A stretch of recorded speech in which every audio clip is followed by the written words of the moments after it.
Hey drummers, I'm Jim Linsner along with Danusha Beats, and today we're going to talk about inverted double strokes. I don't think genuinely a human being should be able to do that. Regular double strokes, of course, are played right, right, left, left, right, right, left, left. To invert the double strokes, you simply start with a single right and follow it with double strokes. If I play a measure of 2-4, it's going to sound like this. Right, left, left, right, right, left, left, right, 1 E and a, 2 E and a, right, left, left, right, right, left, left, right, 1 E and a, 2 E and a. So playing inverted double strokes at that speed is no problem, but you really need to get them up to about 120 or faster in order to use it in real music. So here it is at that speed. That's not easy to do, and you may have to set your metronome to 60 and work on it there, and then 70, and then 80, and 90, and so on until you get it real fast.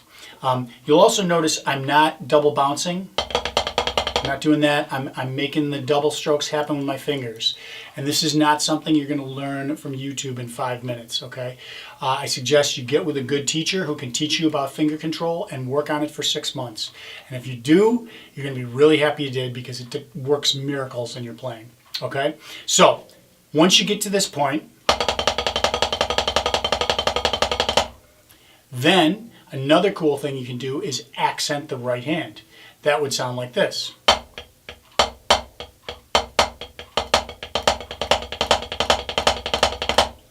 And that's what we're going to move around the drum set. So now what we're going to do is we're going to take that accented right hand and we're going to move it around the kit. And in the first example, we're going to play both accents on the same drum.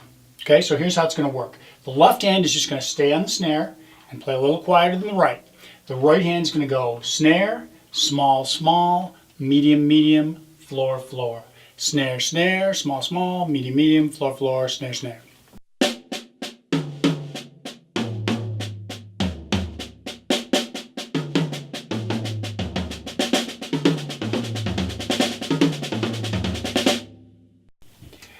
Okay, now what we're going to do is we're going to split the double stroke between two sound sources.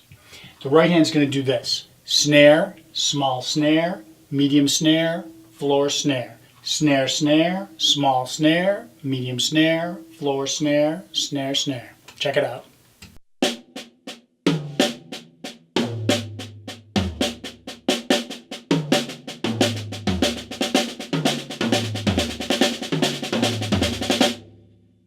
Once again, we're going to split the double stroke between two sound sources, but this time we're going to travel from the snare to a tom.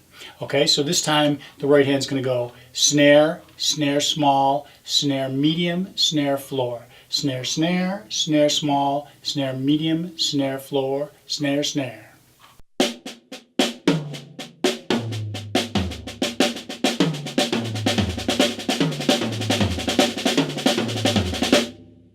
It's also possible to split the double stroke between two toms.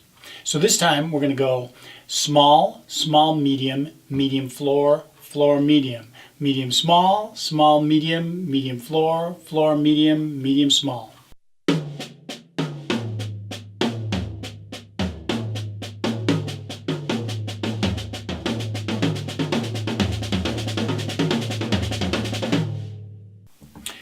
Okay, this time let's bring the right hand back over to the hi-hat and let's accompany the hi-hat with the bass drum.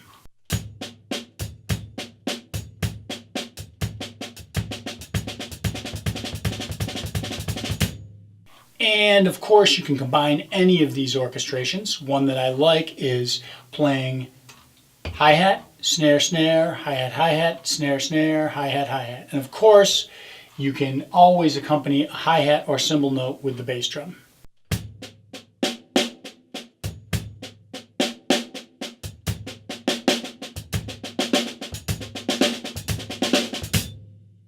All right, that should keep you busy for a minute.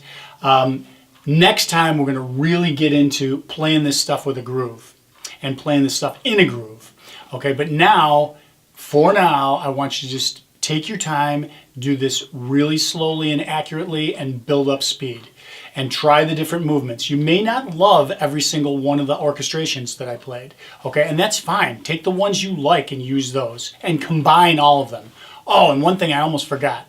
You gotta try putting your left hand on the hi-hat. Instead of doing the left hand on the snare, do all the examples with your left hand on the hi-hat. It sounds so cool.